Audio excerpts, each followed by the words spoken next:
Beginners. It's me again.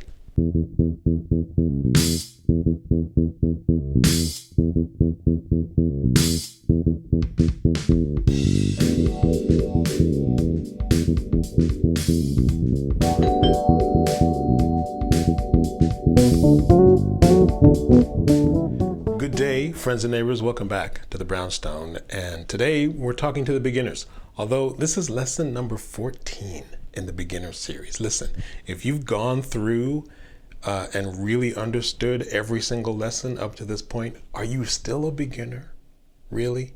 Maybe you've graduated at this point. Today I want to take the information we talked about in the last lesson and I want to combine that with some rhythmic information that'll help your bass lines groove a little bit more, and it will also help you to create bass lines using the eighth note grid. I'll show you what I'm talking about. So in the last lesson, we had a 4-bar chord progression where we used the triads and then the scale tones to create sort of a melodic pattern.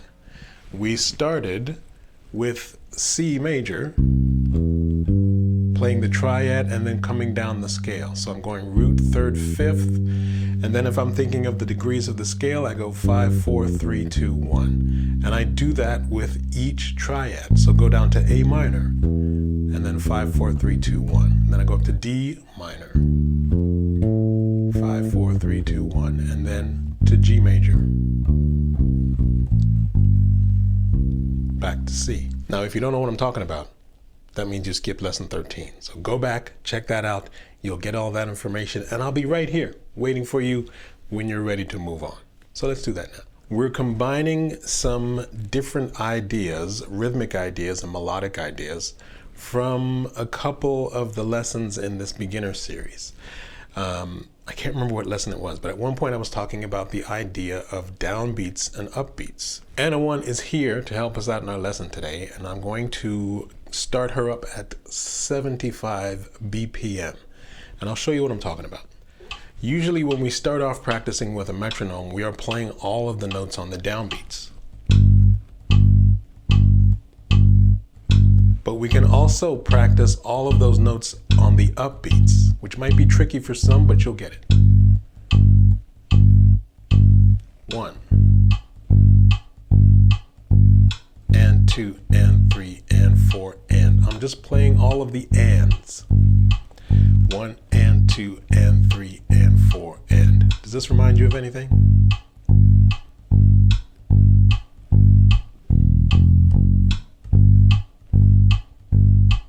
Any Sly Stone fans out there?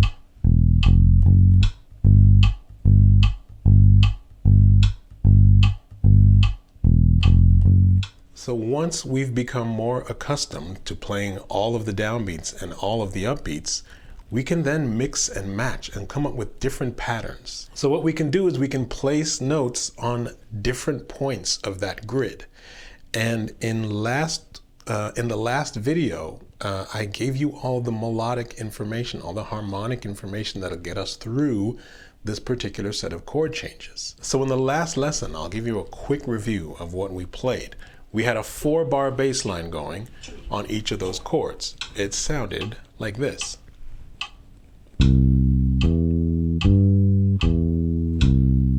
That's the triad, and then 5, 4, 3, 2, 1. And then we went through all of the chords and did the same thing. Here's the A minor.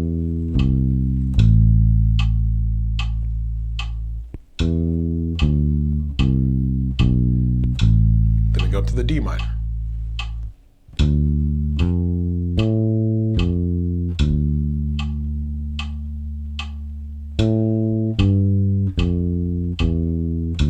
And then we end on the G major.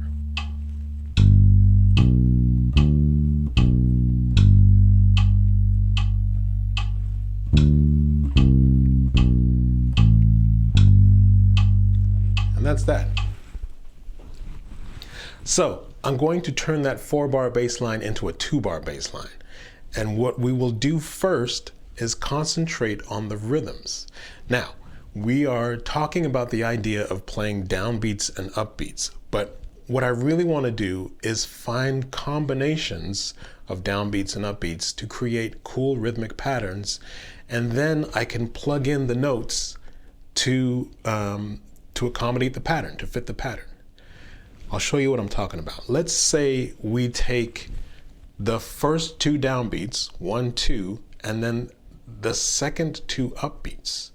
So if I think about it, I've got 1, 2, 3, 4. Now if I think about the eighth note subdivision, that's 1 and 2 and 3 and 4 and. So I'm going to play the first two downbeats and the second two upbeats, which will sound like this.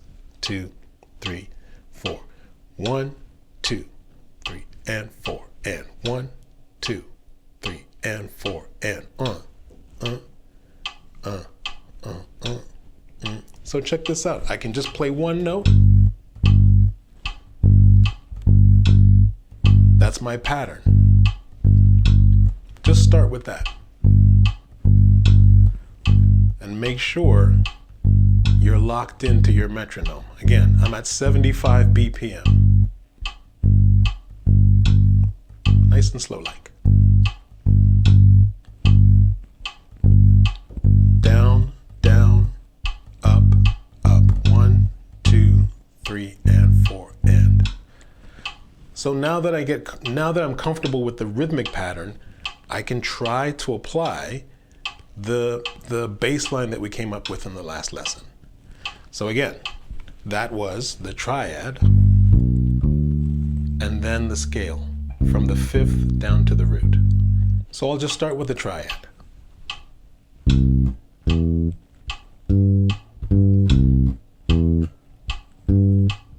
1, 2, 3 and 4 and 1, 2, 3 and 4 and. So that's just the triad.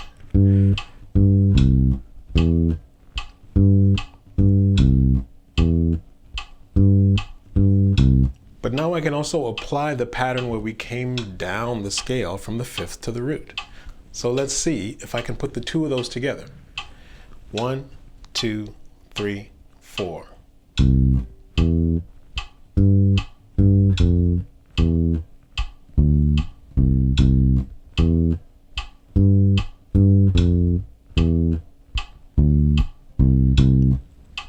That works as a bass line, so let's take that through the entire chord progression with all of those triads.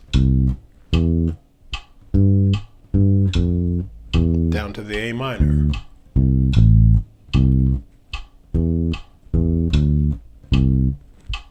Up to D minor.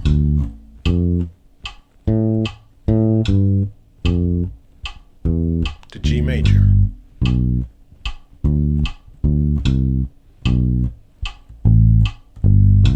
So that's one example.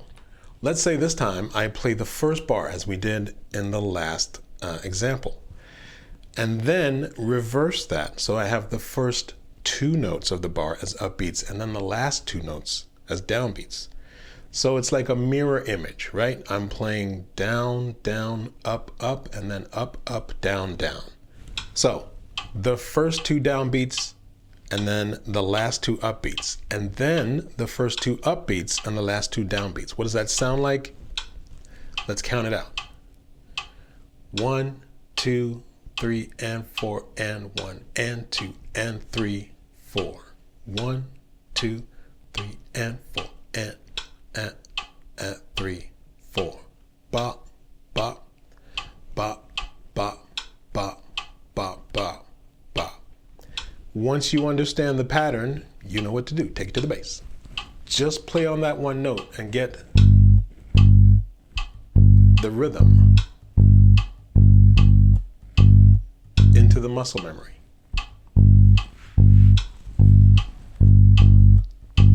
One, 2, 3, and 4, and 1, and 2, and 3, 4.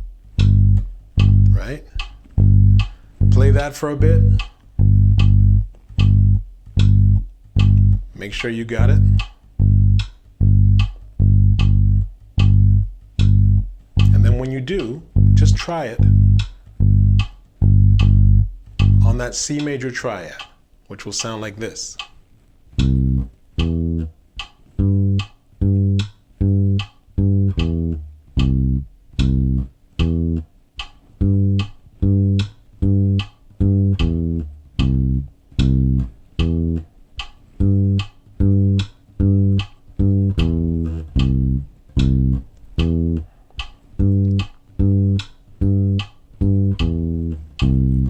Once I have it on the triad, maybe I can just take it through all of the triads. Just that one pattern, right? Like so. Down to A minor.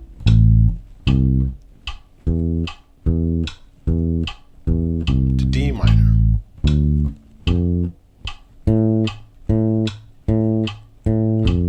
To G major.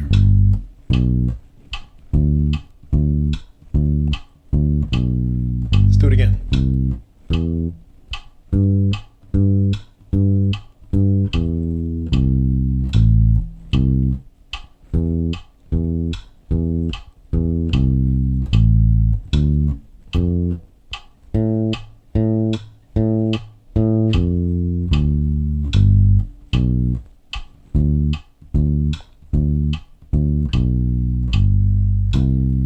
Right? Now, the next step would be to add the second part of our sort of melodic information. That is going down from the fifth of the triad to the root of the triad using the scale. What does that sound like? I'll show you. 1, 2, 3, 4.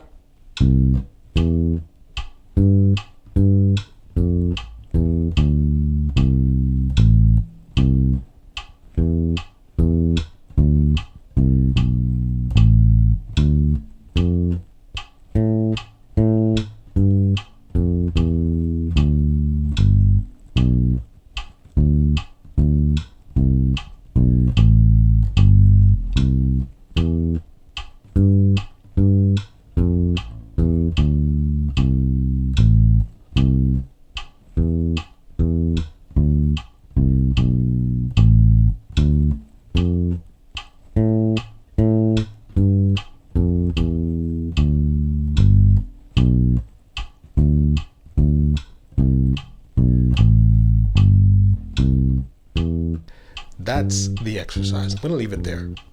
So here's what I want you to do. You have 2 bars, each consisting of 8 downbeats and upbeats. So come up with your own combinations of downbeats and upbeats and then apply these notes, these 4 triads and scale patterns, to the rhythmic patterns that you then come up with.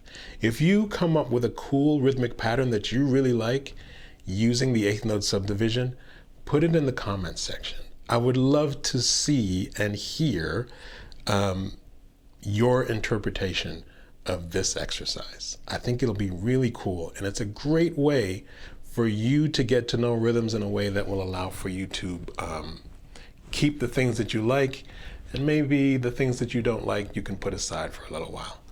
But the point is to really get a deeper understanding of that 8th note subdivision so that all of these rhythms can really get under the fingers and deeply understood, so that you won't have any problems when you have to see them or play them or come up with them on your own. You know the deal. Friends and neighbors, if you like this lesson, do me a huge favor. Click like, share the video, donate to the channel, join the channel. All of the above is greatly appreciated, and I thank you once again for visiting me here in the Brownstone, and I'll see you in the next video. Peace.